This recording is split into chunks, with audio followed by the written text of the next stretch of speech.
Several years after the defeat of Majin Buu, Kid Buu's reincarnation trains with Goku. It is now 5 years later, age 789. Oob, now a teenager, finds himself in the midst of the latest test against his master, the ultimate sparring match within Kami's lookout. Pilaf, Shu, and Mai, old enemies of Goku from his childhood, still seek the Dragon Balls. They find just what they're looking for, a set of Dragon Balls laying on a pedestal surrounded by bones. Long ago, these Dragon Balls were created by the original version of Piccolo and Kami, before they split into two people. Therefore, these so-called Ultimate Dragon Balls, sometimes called the Black Star Dragon Balls, are even stronger than the ones we know. Goku and Oob exit the palace, needing some severe healing by Popo and Dende. The young man is grateful for the past few years, but that it's time for him to visit home. Finally, it looks like Pilaf will fulfill his destiny. Right then and there,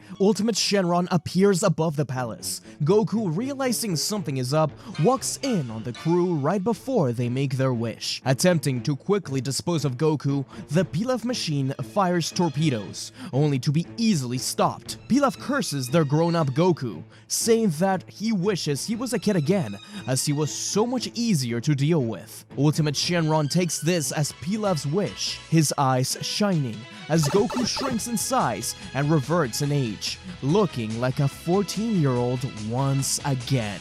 King Kai contacts Goku telepathically, explaining that those Dragon Balls aren't like the usual ones, no. They scatter across the universe, but this doesn't really bother Goku. He is much more interested in going to the city and getting some food. At the same time, Pan, Gohan's daughter and the granddaughter of Goku, who is 9 years old, is on a date with a boy. However, their date is interrupted by a bank robbery, so she stops the robbers. This catches Goku and Roshi's attention, as the boy ditches her. Pan isn't exactly thrilled to see her grandfather, especially now that he looks like a boy only slightly older than her. Goku and Pan return to their family's home, where Chi-Chi burst into tears upon seeing Goku. But King Kai once again contacts Goku. Turns out that the Black Star Dragon Balls don't only scatter around the universe, but they also threaten to destroy the planet they were used in, unless they are reunited within a year. The family go to Capsule Corp, getting Bulma's help to prepare a spaceship for this long quest, alongside a new Dragon Radar. Pan wants to go too, but she's forbidden to do so, just annoying everyone around, including her mother, who yells at her for almost pressing the launch button. Two criminals scout the area, looking to kidnap Bra, Vegeta's daughter, in order to use her for ransom. They mistake Pan for her and try to grab her, but Pan simply flies away, causing them to grab Goku instead. They try to use him for ransom, calling Capsule Corp to tell them that they've kidnapped their son, but Vegeta picks up the phone. He just laughs them off. Goku, unaware of the situation and having already been fed by the criminals,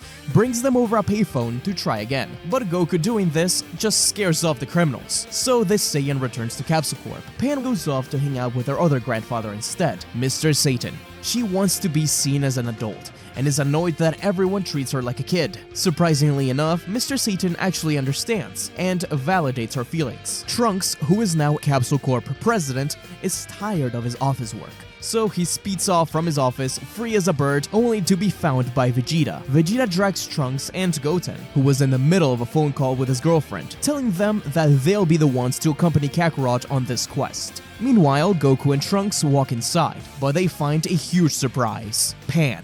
Without hesitation, the young girl presses the launch button, the spaceship bursting upwards from Capsule Corp and leaving Goten behind. Thus, the grand tour for the 7 Black Star Dragon Balls begins. The early takeoff meant the ship came crashing down in need of repair at a desert planet named Imeka, surprisingly actually finding a good hotel. Unfortunately, the hotel is a giant scam ran by Don Qi, the greedy dictator of the city. The citizens are poor because of his actions. When the heroes return to the site of the ship, they find it being taken by Don Qi, leaving Goku and the others stranded. To make matters worse, they come across a small robot named Giru, who eats the Dragon Radar, absorbing it onto himself and forcing the GT heroes to take him along for the ride. Goku tries to teleport but realizes he can't in this new body, so instead they're forced to just sneak around. They manage to steal back the ship, but now they're wanted criminals. They take refuge with an elderly couple, who reveals that people who land or crash on Imeka have their ships stolen. They're forced to live their lives under Don Qi's rule, cruel. They allow themselves to be captured so they can have an audience with Don Qi. They burst through his doors. A mercenary for hire stands between them, Legic. He faces off Goku in fierce combat, actually managing to take him on, until he goes Super Saiyan for the first time in GT, defeating Legic with a Kamehameha. The defeat of Legic means the defeat of Don Qi, who returns the money to the people of the world. With the ship repaired and ready for action, Goku, Trunks, and Pan go after their first Dragon Ball in planet Mon Masu. This planet is inhabited by giant creatures. Goku and Trunks find the Dragon Ball, but the Dragon Ball gets stuck in an apple, taken by a hawk, and given to a giant. Goku and Trunks try to figure out what to do, saving a bee from a spider in the process. They find Pan in trouble. She had been dressed up as a bee, and now this beehive thinks she's the queen.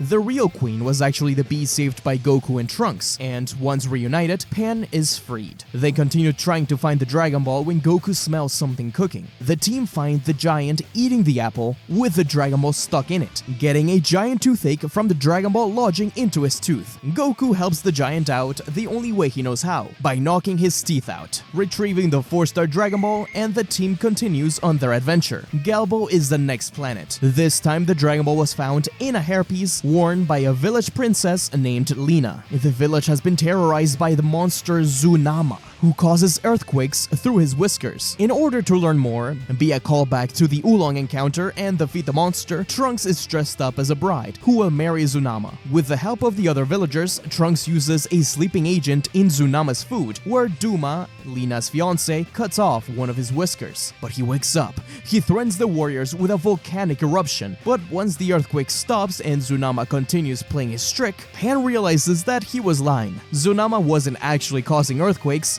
just predicting them. Zunama gives up after the ruse is up, and has to be saved by Goku when the volcano erupts for real. Goku stops the eruption with one Kamehameha, and the villagers accept Zunama into their village, giving the GT crew the 6-star Dragon Ball. But it's stolen.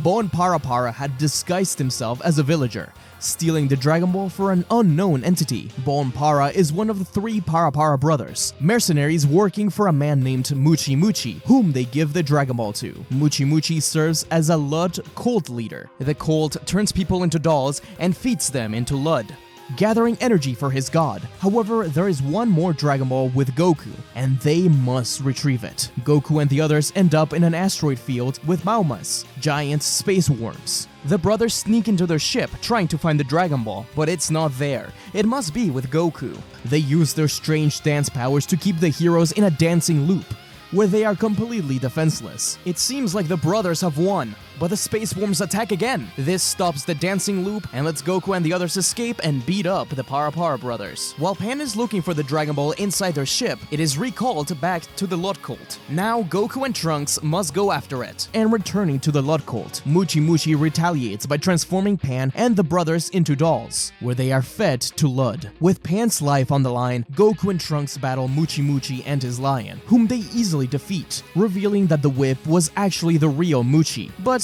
ultimately defeated too. However, Doltaki appears and claims Pan for his doll collection. Doltaki has no option but to summon Lud in order to defeat the heroes. As we see, he is working for a man named Dr. Mew, creator of machine mutants, advanced robots like Muchi Muchi and Lud. Lud is released, but when he needs more power, Dr. Mew turns Doltaki's own doll machine against him, feeding both Doltaki and Pan to the monster. The souls of the people Lud absorbed reside inside him, and it's Doltaki himself who reveals Lud's weakness. There is a cell within Lud, which, if attacked from the inside and the outside at the same time, will destroy this so-called God of Destruction. This information is communicated to Goku and Trunks with the help of the Para Para brothers. Goku and Pan coordinate a Kamehameha using a children's rhyme in order to be in sync. Lud is destroyed, and the souls are freed. The heroes continue on their way to the Dragon Balls, taking back what was theirs, now knowing that the fate of the universe is at stake if someone like Dr. Mew is willing to look for the Dragon Balls. They make it to a planet named Rodizi, another desert planet where a 5-star Dragon Ball is at. They are attacked by a centipede, which damages the spaceship.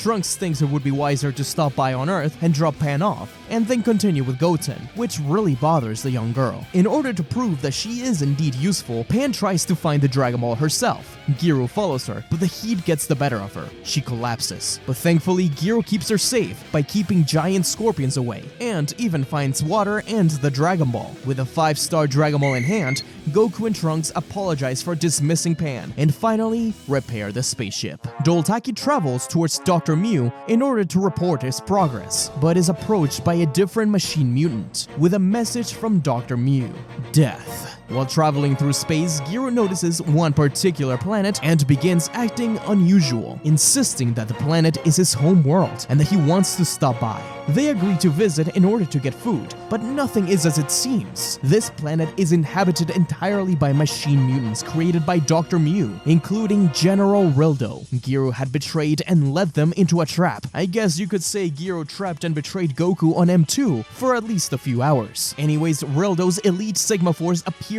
and captured Goku and Trunks, leaving Pan to fend for herself. She's able to hide away and infiltrate the base by disguising herself as one of the robots. In order to avoid her cover being blown, Pan pretends to be defective and is thrown into a trash compactor, where a discontinued robot explains that M2 was once full of life until Dr. Mew attacked them and deemed them to be inferior creations. Meanwhile, General Rildo analyzes the GT team's fighting style through Gyro's memory, feeding the information back to the Sigma Force. Once Pan blasts her way out of the trash room, Rildo commands one of the Sigma Force members to deal with her. Nets attacks Pan and nearly defeats her thanks to an analysis from Gyro, but Pan uses a move she's never used before, preventing the machine mutants from predicting her attack. Pan is victorious and helps Goku escape as the rest of the Sigma Force attacks. Just like with Pan, the Sigma Force can predict Goku's moves, but after some tricks, they fuse into the Super Mega Cannon Sigma, only to be defeated by Goku still. Trunks had rescued Pan after she got knocked out and took her to the ship, but when they think they're safe, General Rildo finally makes himself known. He has a strange power to turn anything into metal. He almost gets Pan, but Trunks jumps in the way, getting encased like Han Solo and taken to Dr. Mew in a different world. Rildo begins to attack Goku, actually pushing Goku into Super Saiyan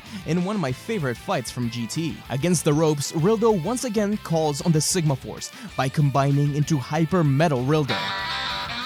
When that still proves to be too much, Rildo transforms once again, this time into a liquid metal version of himself, which fuses with the planet. Meta Rildo. Pan ventures around the tower, looking for their Dragon Balls and Trunks. She comes across Gyro, realizing the betrayal, with one of the defective robots helping her along the way. Gyro removes her from the tower, and along with her, the Dragon Balls, with Pan getting them back. This is pretty funny from down here, Rildo. You look just like the monster on the screen. Is he your twin brother?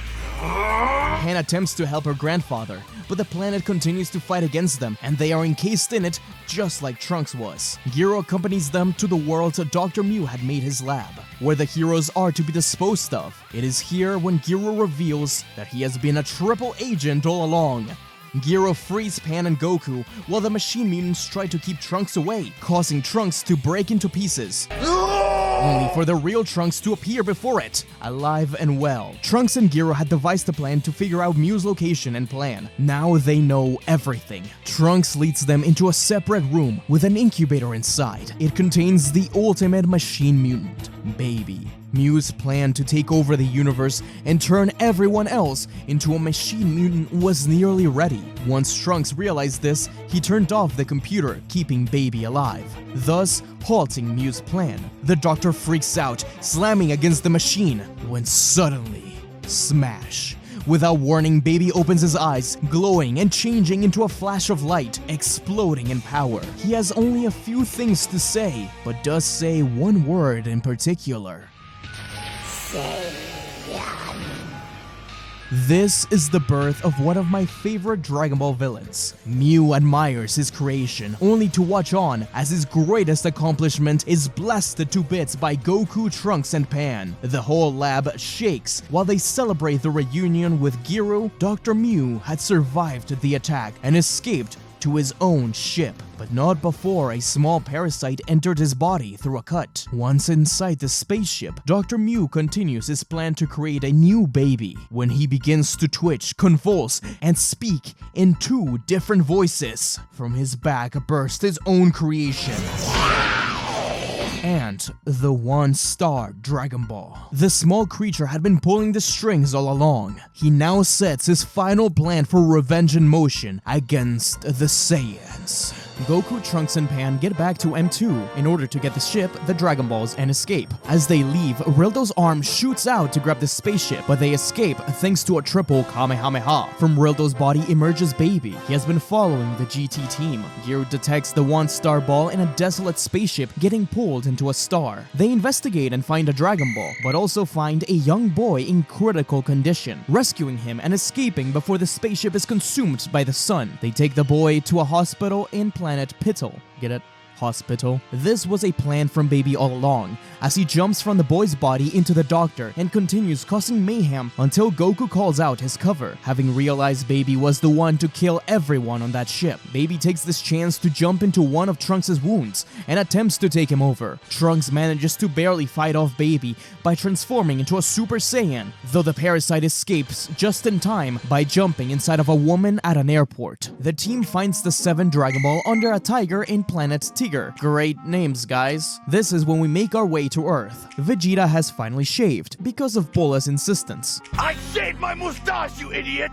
And Goten is out on a date with a rich girl named Palace. That's when random explosions begin to go off. Mr. Satan appears to take care of things, but is nearly killed. When he sees Goten, he pleads with him to stop them. Goten just wants to carry on with his date, but one of the criminals asks Palace about the Saiyans. Though they are regular humans, Goten soon realizes that they are much stronger than they should be. He tries to show off to Palace by stopping the robbery, but from the criminal's body emerges Baby, starting a short battle against the Super Saiyan Goten. But Baby's abilities have matured since the last time he encountered a Saiyan, using a cut on Goten's arm as entry, showing that he can now survive inside the body of a Super Saiyan. Goten is completely under control and now knows where the rest of the Saiyans reside. Baby Goten rudely asks where Vegeta is, but Chi-Chi is having none of this attitude, and she slaps him across the face. When Gohan arrives, Goten continues to act strangely, even punching him in the stomach. He finally agrees to a battle, realizing that this is not his brother, but a being controlling him. Goten faces off against Gohan, who is holding back, but because of this, Baby is able to take over Gohan and uses his body against Piccolo, who was trying to rescue the boys and stop Baby. The Namekian is defeated with a single Kamehameha. With 2 Saiyan bodies under his control, Baby centers his target on the Prince of the Saiyans. Goku, Trunks, and Pan find the 3-star Dragon Ball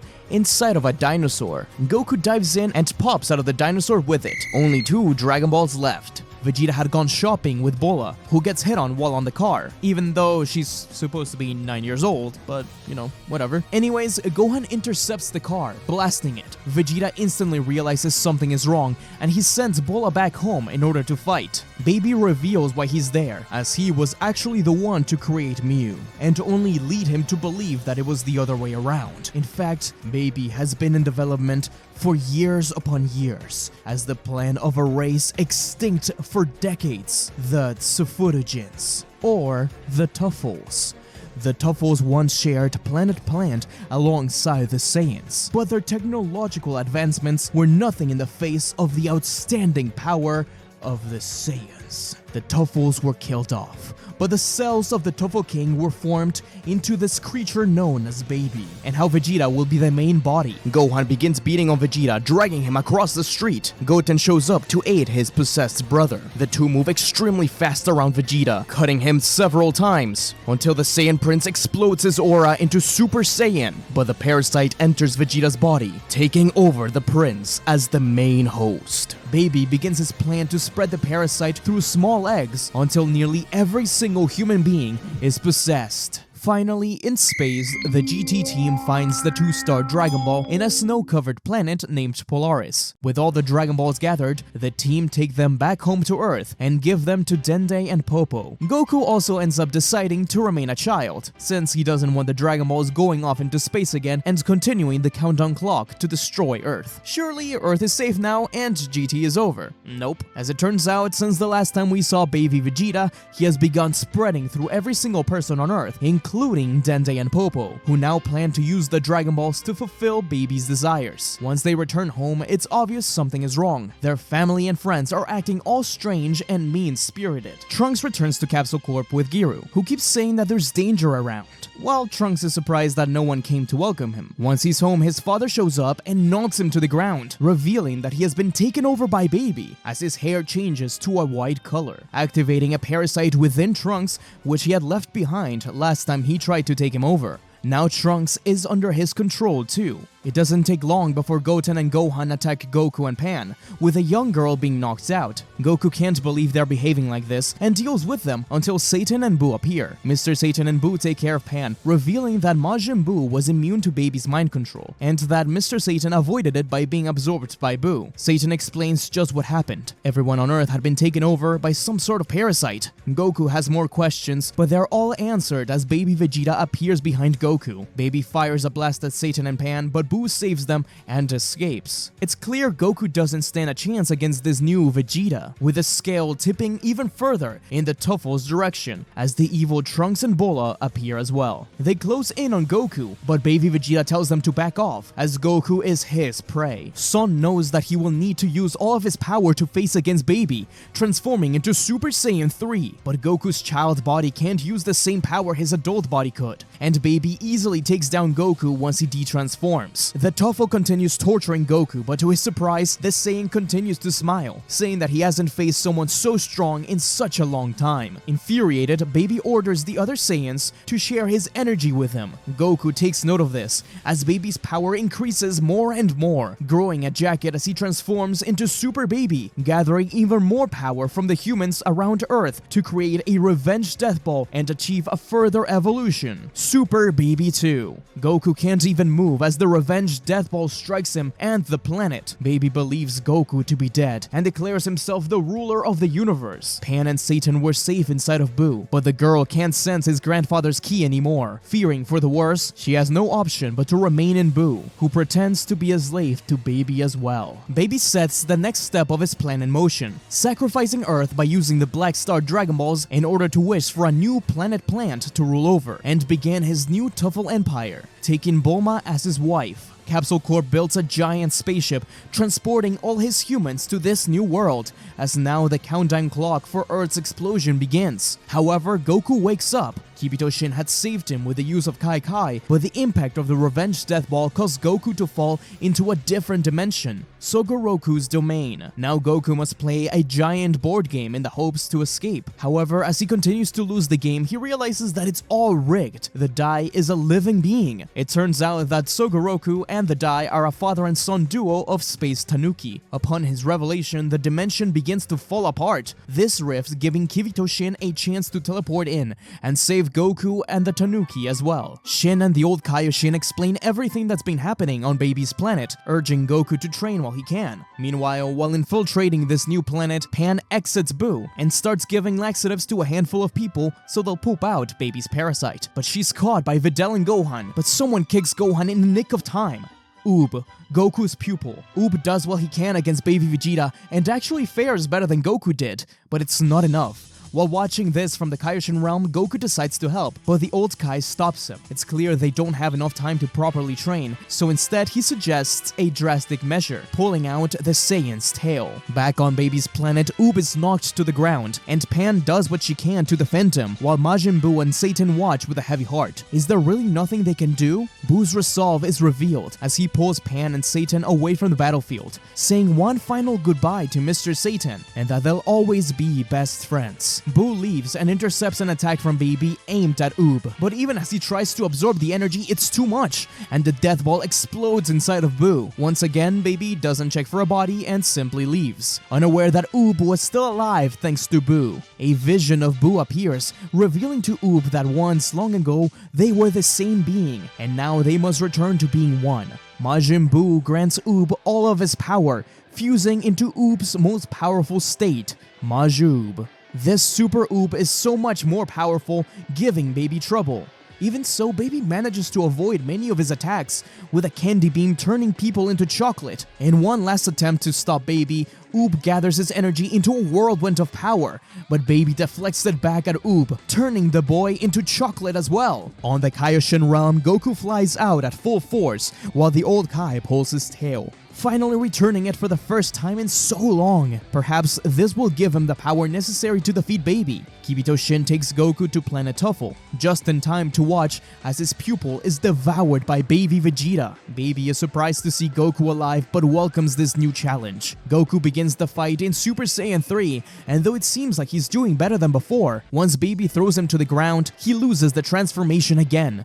The tail wasn't enough. Baby has doomed Earth, but as Goku thinks this, he looks up, realizing that he can see Earth from here. He asks for forgiveness, reminiscing upon past adventures with friends, but something strange occurs. As Goku's heart begins to pound and his eyes go red, Goku's tail begins reacting, as if Earth were the moon emitting blood waves, transforming Goku into not just a regular great ape, but a golden Ozaru. Goku starts to rampage through the planet, not allowing Baby to attack and also hurting everything in his path. Pan has no idea what to do as she watches her grandfather attack Baby and the civilians. Baby Vegeta can't deal with the unpredictability of the golden Ozaru and realizes that if Goku can achieve this form, then surely Vegeta could too. Goku makes his way to a cliff where he stares at the moon as if trying to reach out to it. Pan takes a chance to approach her grandfather, but she's again swatted away. From her backpack, her old training gi falls, the one her grandfather Goku gave her for the first tournament she participated in. Pan flies up to show the golden Ozaru, trying to get him to control himself, but it's still not enough. Pan is pushed away one last time,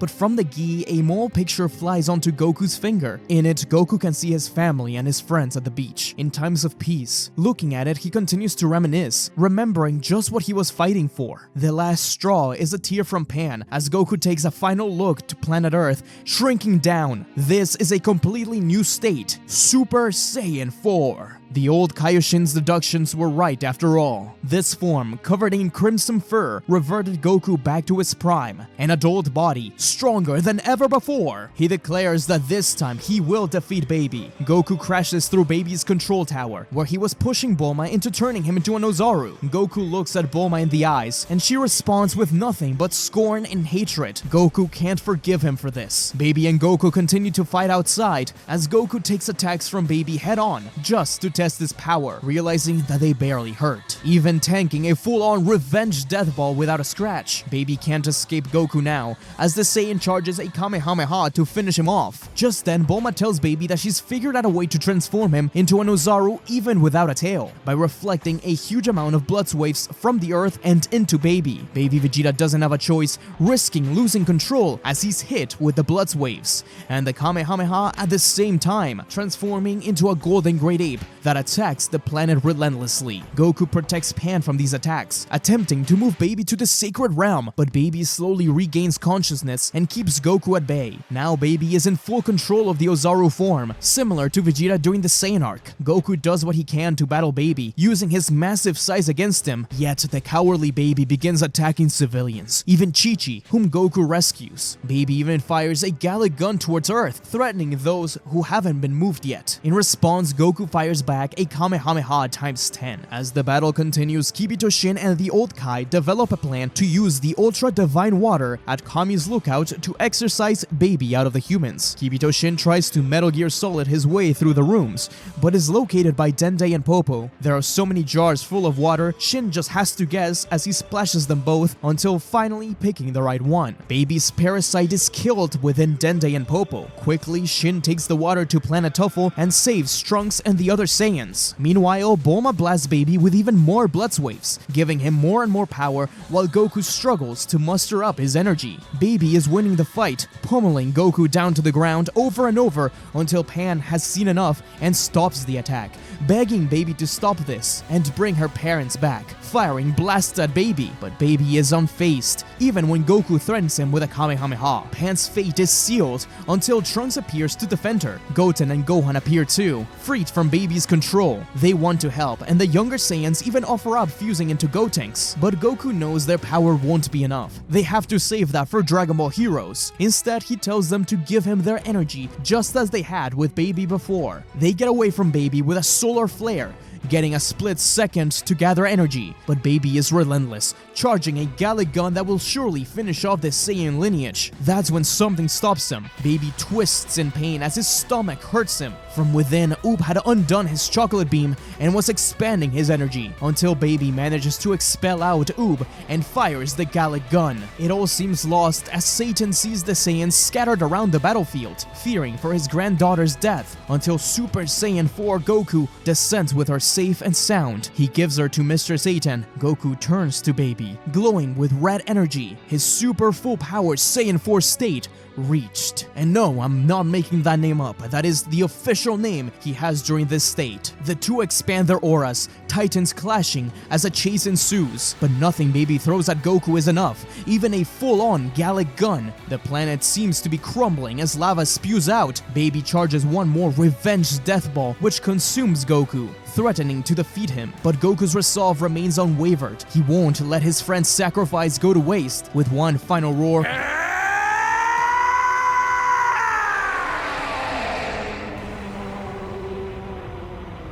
Goku manages to absorb the revenge death ball into himself. With this final surprise, Goku fires the Kamehameha, finally defeating Baby, destroying his tail and forcing him out of Vegeta for good. Vegeta smiles at Goku, but Baby's escaping, now in a full-on grown state. The parasite scurries around. Bulma had readied the ship in order to escape along with her overlord, but Baby was nothing but afraid. Terrified at the power of the Super Saiyan 4, he must escape to fight another day and pushes Bulma out of the way. The Tuffle blasts into space, escaping sure death. Goku focuses on the spaceship flying off until it's in line with the sun. Goku fires a Kamehameha, blasting Baby's spaceship into the sun, consuming the Tuffle monster and killing him once and for all. Peace could finally return. Baby's parasite eggs remained within the humans and Earth and new planet Tuffle. The heroes take the divine water and spread it through the two worlds, freeing everyone from Baby's control. However, they weren't out of the woods just yet. It had been nearly a year since the Black Star Dragon Balls were first used, and the clock didn't reset since Baby had used the Dragon Balls too. Planet Earth was collapsing in on itself, and it would be up to the heroes to rescue everyone still on Earth and take them to new planet Tuffle before the planet explodes. They use a giant spaceship created by Baby, alongside Mr. Satan's influence and Goku's teleportation, to save everyone. Some don't believe it, so Vegeta knocks them out and takes them away anyways, while Goku and Shin teleport every animal and human they can find. We even get cameos from older friends and foes, like Upa, Bora, and the Pilaf gang. As they think everyone's on the spaceship,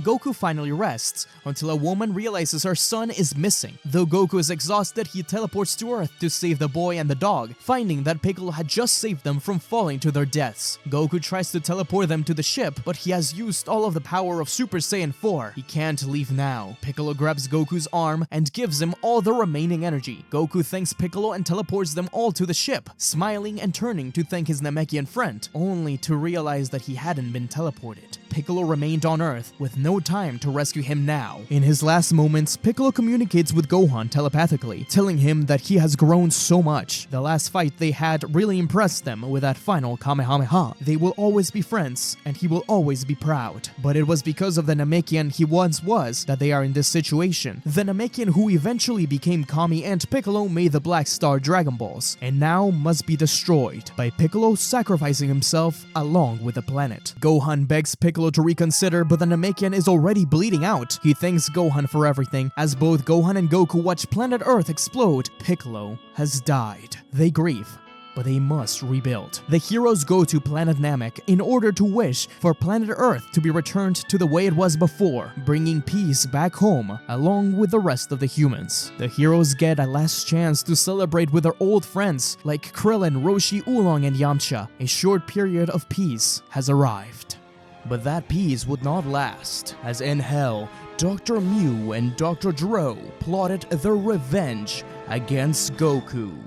Although the hunt for the Black Star Dragon Balls begins a little slow, the Baby arc quickly became one of my favorite Dragon Ball arcs of all time. But tell me, what do you think of the story, and specifically of Super Saiyan 4 and Baby Vegeta. The story will continue in the full story of the Super 17 and the Shadow Dragon arc. So don't forget to subscribe and click the bell icon so you don't miss the continuation of Dragon Ball GT. I also wanted to give a shout out to Justin's Den. He does videos similar to this, where he covers one large story arc. I believe the most recent one he did is the 23rd Tenkaichi Budokai, which is one of my personal favorite arcs. This video was inspired by him, so be sure to check out his stuff. And if you're itching for more Dragon Ball, I have many full story Dragon Ball what if theories, like what if Janemba turned good, what if Goku met his parents in GT, and what if Gohan got Beast early. I'll see you in the next video.